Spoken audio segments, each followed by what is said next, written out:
Hello, and welcome back to the Form Review. Today, we'll be looking at the 2021 film, Raya and the Last Dragon. Now sit back, relax, grab your drinks, and let's talk about this movie. What's up, y'all, and welcome back to the Form Review. This is Season 4, Episode 2, and I thank you all for tuning in once again. Now, I know it's been a little bit since the last episode, and that's just because I've been dealing with a few personal things. If you know, you know. And that's also why I haven't done a This Month in History episode in a little bit, so I will be starting that up again in May. But in today's episode, I will be analyzing Disney's newest animated film, Raya and the Last Dragon, and additionally, I will be going into an update to my movie collection, so stay tuned.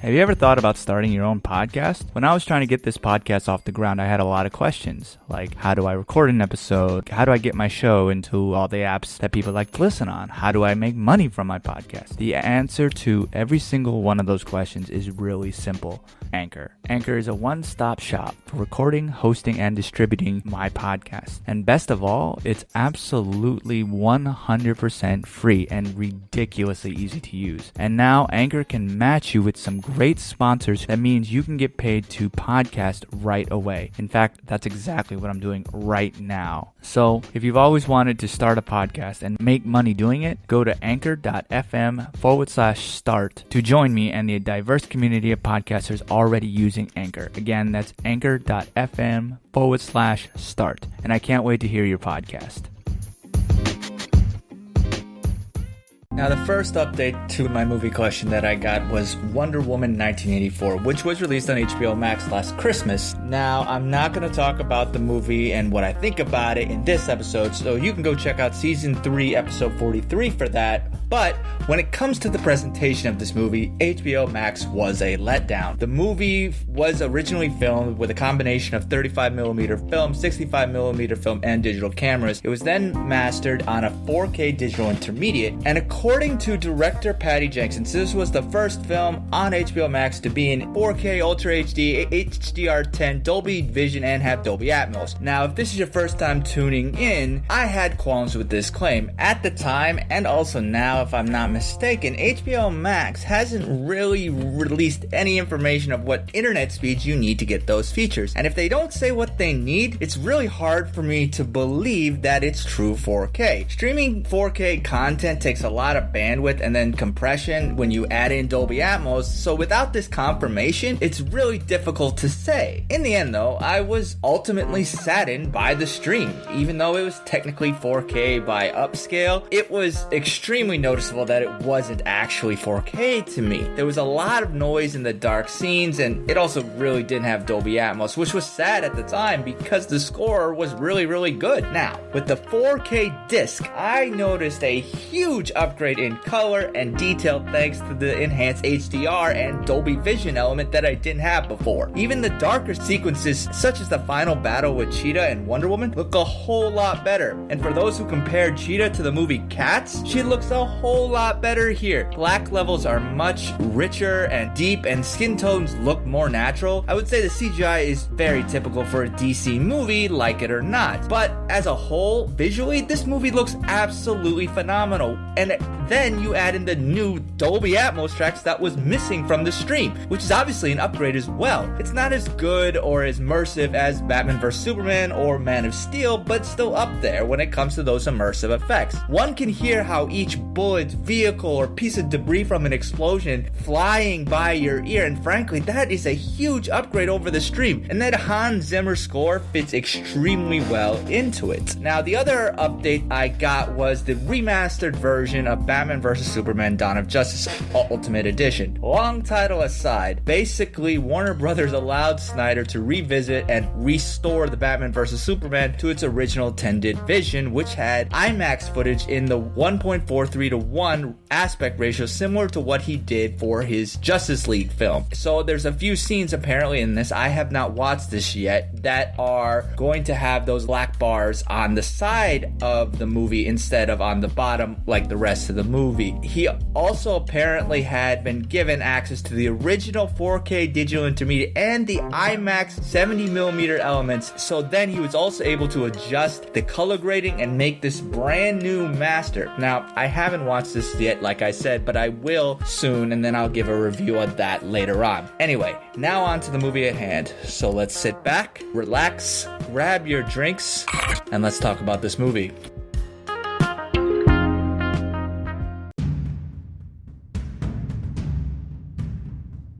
Now, before I get on to this analysis, I'm going to preface it with a slight spoiler warning. I will do my best to keep the analysis vague, but as always, I do suggest you go watch the film first before hearing what I have to say about it so you fully understand everything. Now, if you don't care about that, just keep listening. Also, I know I talk about this at the end, but the data shows that most people don't listen to that part, so I want to talk about it here and reiterate the importance of leaving reviews on your favorite subscription services. I do read those because I do want to grow, because these episodes are really for all you listeners out there, and I want to keep this entertaining. So what do you want to hear? Do you want to hear games? Do you want to hear more of the 4K stuff? Do you want to hear me talk about a certain movie? If you want to come on and talk to me about something, if you want to debate, I'm always open to do stuff like that, so you can always reach out to me on social media. I always want to grow and improve, and just because something works doesn't mean that it cannot be improved. So if there's something that you want me to improve on, let me know, and I will grow as such. Anyway, Raya and the Last Dragon is a computer animated fantasy action adventure film produced by Walt Disney Pictures and Walt Disney Animation Studios. It is the 59th film produced by the studio, and it was directed by Don Hall and Carlos Lopez Estrada, along with co-directors Paul Briggs and John Ripa. It was written by Shi Yuen and Adele Lim, and the score was composed by James Newton Howard. Now, the film has a predominantly Asian American cast, including the voices of Kelly Marie Tran as Raya and Awkwafina as Sisu the Dragon, along with Isaac Wong, Gemma Chan, Daniel Day Kim, Benedict Wong, Sandra Oh, Thalia Tran, Lucille Song, and Alan Tudyk. The film is set in the fantasy world of Kumandra, and 500 years has passed since the humans and the dragons lived harmoniously. Then the Droon came and started to turn the world to stone. The dragons tried to stop them, but only did so when the last of them, Sisu, who used a magical gem to save the day. She then disappears, and the kingdoms fight for the gem as they believe that it brings them prosperity. This divides the people into different tribes based on their placement on a giant river that looks like a dragon, so they name themselves Fang, Heart, Tail, Spine, and Talon. So the film starts off with Raya, who is a princess of Heart, training to be the next defender of the gem. Her father then invites the other tribes to join once again to try to beat Kumandra. But what meant to be this diplomatic reunion ends up being something that causes more divide among them. The gem is broken and the Droon are resurrected. They then turn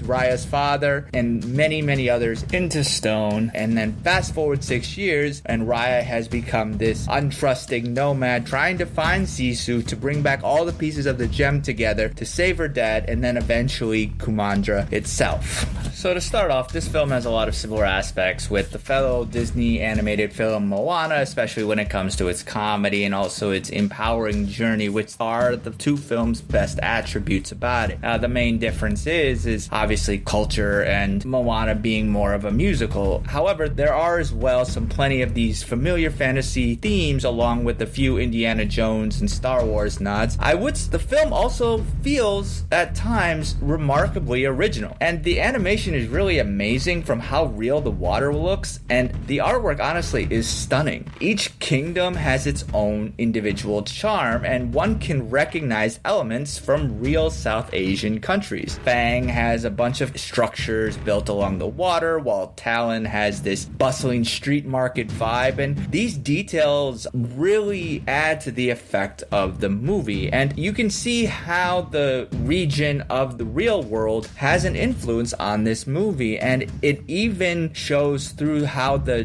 dragons fly. And then there's some really amazing action sequences, and even these are very similar to Asian martial arts, where Raya's sticks comes from the Filipino martial art Eskrena, while Namari's fighting style is based on Muay Thai boxing. This is what leads to a more intense and vicious battle than really honestly that I've ever expected from Disney. And frankly, these action sequences are the best part of the movie. And there is this real intense feeling that this movie gives with, honestly, even the drone, as Sisu describes it as a plague born from human discord. They've always been here, waiting for a moment of weakness to attack. Instead of bringing water and life to the world, they're like a relentless fire that consumes everything in its wake until there's nothing left except ash and stone.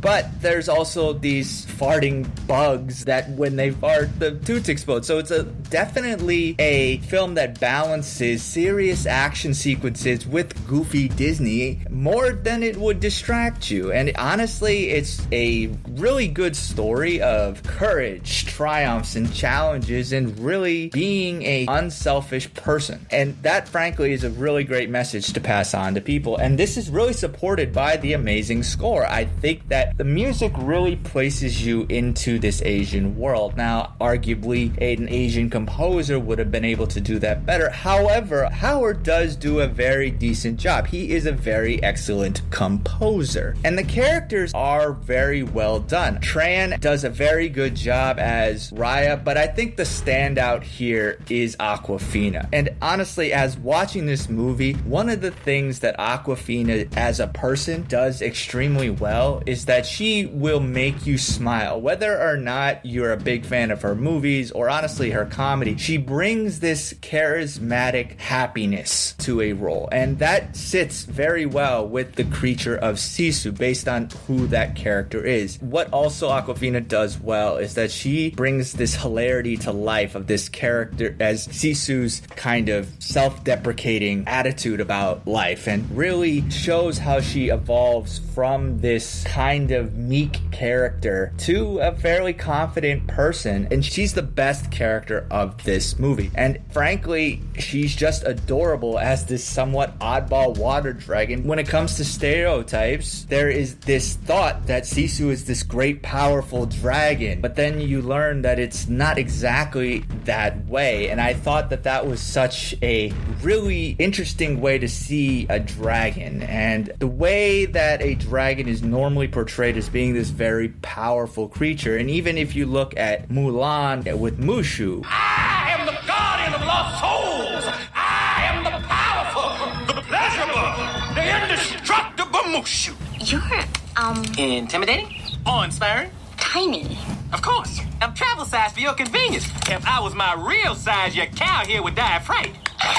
Down, Bessie. So, frankly, this is almost a switch on that, and that's frankly really good. Tran, I think, has a lot to say here, and honestly, that makes up for her being underused in The Rise of Skywalker, and she is able to show both the character's lighter and darker sides, though I would say that her voice sounds better as the older version than the younger version. Now, like I said at the beginning, this movie does have a majority Asian cast, and I think that that was something that was obviously done purposefully in this new and age, and frankly that does a really good job. Even though the voice actors recorded separately, they still were able to keep this feeling of togetherness within the characters. You would think they would be in the same recording booth, but they weren't able to do that, and I think that when you have a group of actors like this that are representative of a lot of kids across the world, including myself, it really does show how representation matters. Now, when it comes to Asian representation, as an Asian American man, I will say that there is some iffiness when it comes to the voices of said characters. A lot of them were East Asian in comparison to the Southeast Asian of the culture that they are portraying. Now, I'm not saying that's a big deal of the film, but when it comes to accurate representation, that is a bit of a different, but that's a nitpick, honestly, because frankly, this is a really great thing, and I still love the fact that I could see a lot of representation of people that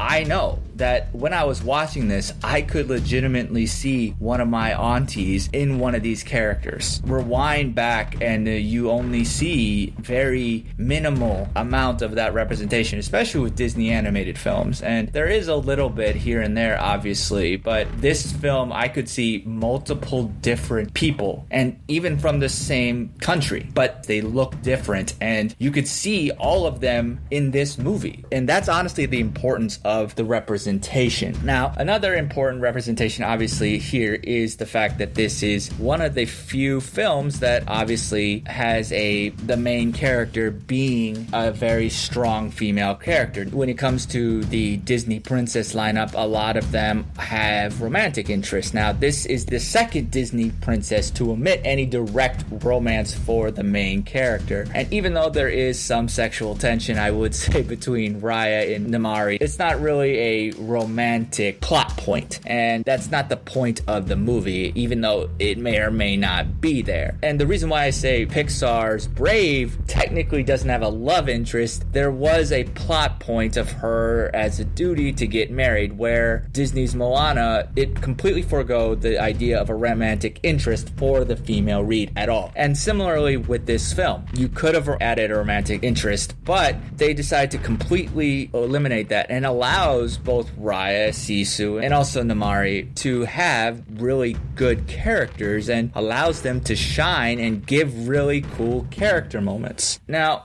the flaws of this movie are one of the things when it comes to the representation, as I already talked about. And again, when it comes to somebody who is going to know this culture, while the writers themselves, both of which are from the Southeast Asian area of the world, but the directors of this movie are not. No matter they may be good directors, they just may not know every detail that somebody from this culture would know more than them. But again, the story itself is written by two Southeast Asians. However, one could make the argument that this isn't a real life situation, and this film definitely can cause people to question this attempted representation, because frankly, you could have done some things better. However, the diversity here is still significant, especially for kids who don't really need to know the background stuff. If I was a child growing up and seeing this movie, I would see myself on the screen. Even though I'm not Southeast Asian, you can find really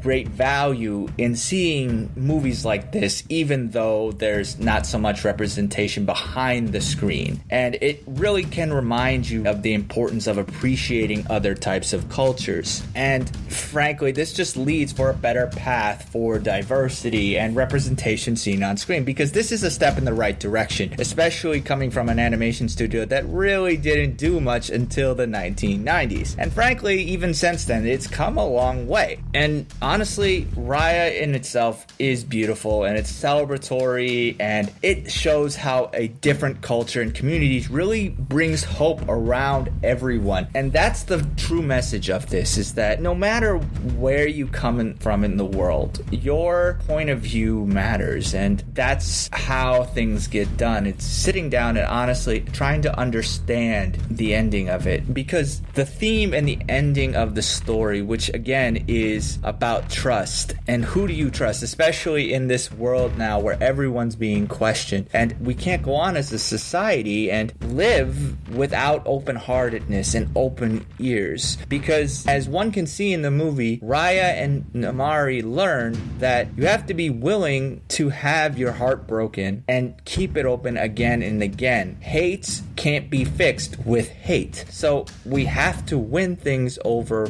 by love. You have to be able to understand where somebody is coming from, and then as a community we can move toward that way of unity. Now, the appreciation for this movie I think will grow on rewatch it, because honestly, on the first time I watched this movie, I was hesitant about things. I wasn't a fan of the animation of the people as much. It was just a little off. But as I rewatched it a few times, I was able to see what they were doing, and I was able to see certain things that I didn't see before, and that's what really made this movie really great. And I think that's where this movie will succeed, is over time. The appreciation will grow for it over time. Yes, there's things in this movie that are for merchandising. Yes, that is true. However, that's true for all Disney films, frankly. You're never going to have a Disney film that doesn't have that. So if you take that aspect out of it, on rewatches, there's a lot to enjoy with honestly out an annoying musical song that they have to play multiple times, or for kids who want to listen to the same song over and over again. Adults can rewatch this movie over and over again and not really get too bored by it. There's some really great action sequences that can keep it rolling for adults. And they just did a really good job of saying that message within the movie without really packing it on too thick. At the end of the day, it is just a simple adventure film and really giving a good action movie that has tension and great bonds and a great message. The story's great. Voice acting is fantastic. The direction is good. The message is great. The ending is good. And all in all, this movie is a good movie to watch. It's refreshing. It's kid friendly. And as an Asian American, it's extremely riveting. I would say this movie is worth watching again and again.